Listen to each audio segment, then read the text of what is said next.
Hello everyone, in today's video I'm gonna explain to you how to cancel an automatic payment in Bank of America.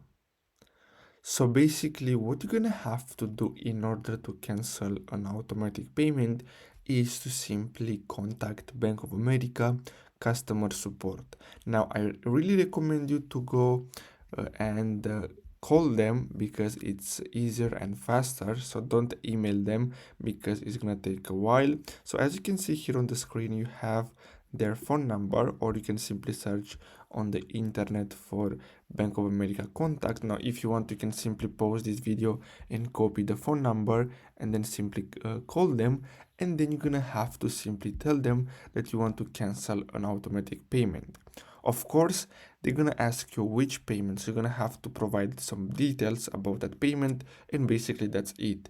So I really hope you found this video helpful. Don't forget to like and subscribe. Thanks for watching.